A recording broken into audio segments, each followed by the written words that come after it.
Portugal just flipped their visa rules. Thailand? Prices have doubled in the time it takes to renew your passport. And Mexico? Let's just say the digital nomad fantasy. There isn't matching reality anymore. Over the last 6 months, I've seen people quietly leaving countries they once called paradise. If you've been daydreaming about ditching your 9-to-5 to work on a beach with a smoothie in hand, you need to hear why folks are packing their bags and moving on. Trust me, knowing this now could save you thousands of dollars and a ton of stress. Let's break it down, and remember to subscribe to the channel for more.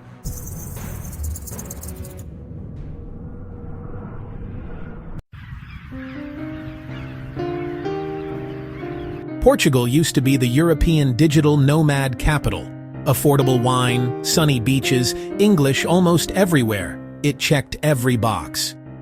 The famous D7 visa made it possible for remote workers to settle down, and Lisbon was buzzing with co-working spaces and rooftop meetups. But then, reality hit. First, rents went nuts. Up 37% in 3 years.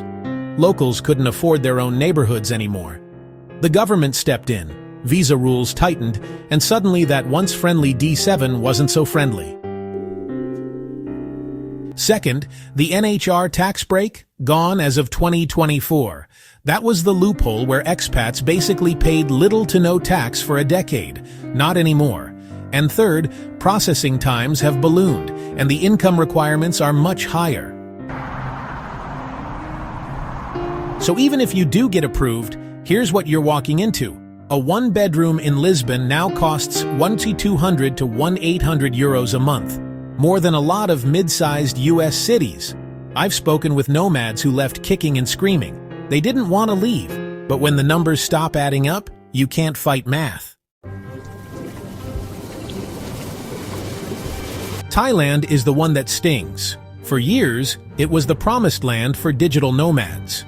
Chiang Mai was basically remote worker Hogwarts, cheap apartments, legendary food for $1, and Wi-Fi faster than your local Starbucks.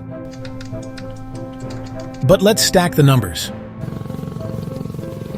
In 2020, apartment in Chiang Mai, $300 to $400 per month. Street food, $1 to $2, co-working, $50, total, $800 to $1,000 a month. Fast forward to 2025. Same apartment, $600 to $800. Street food, $3 to $5. Co-working, $100. Total, $1,500 to $2,000.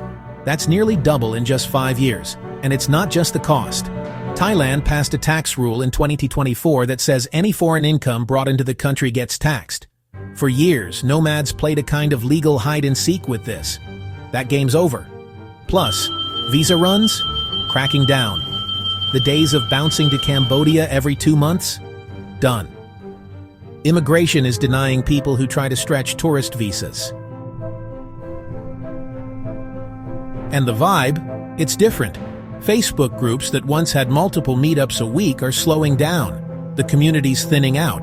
Thailand hasn't lost its magic, but it's not the free-for-all haven it once was.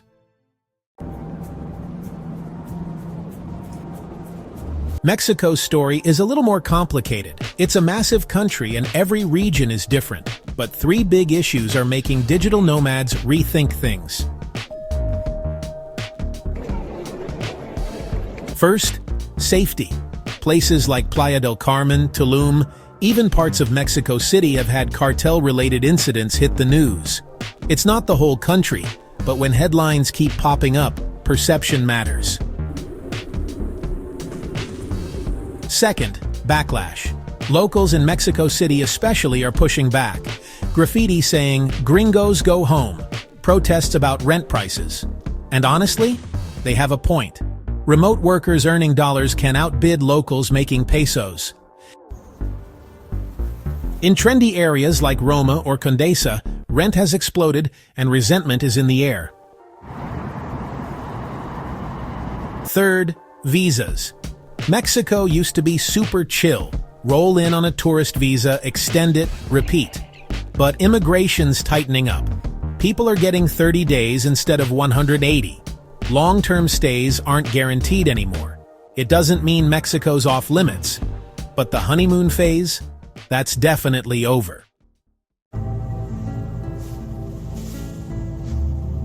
So what's happening here? It's not that digital nomads are being kicked out. It's that these countries are realizing rapid waves of remote workers can jack up housing costs, cause cultural friction, and strain local systems.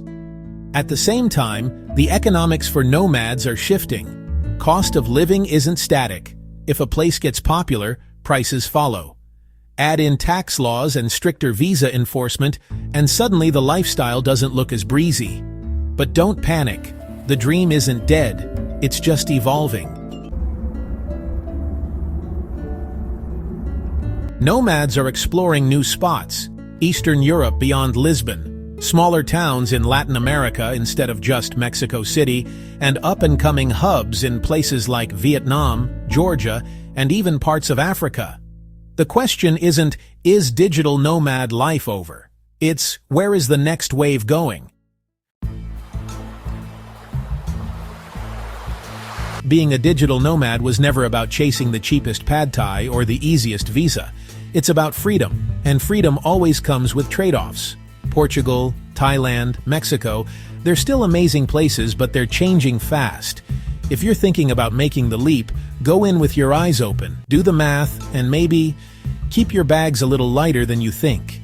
If this helped you, hit that like button, drop a comment about where you'd move next, and don't forget to subscribe, because we're tracking the rise and fall of nomad hotspots all over the world. See you in the next one.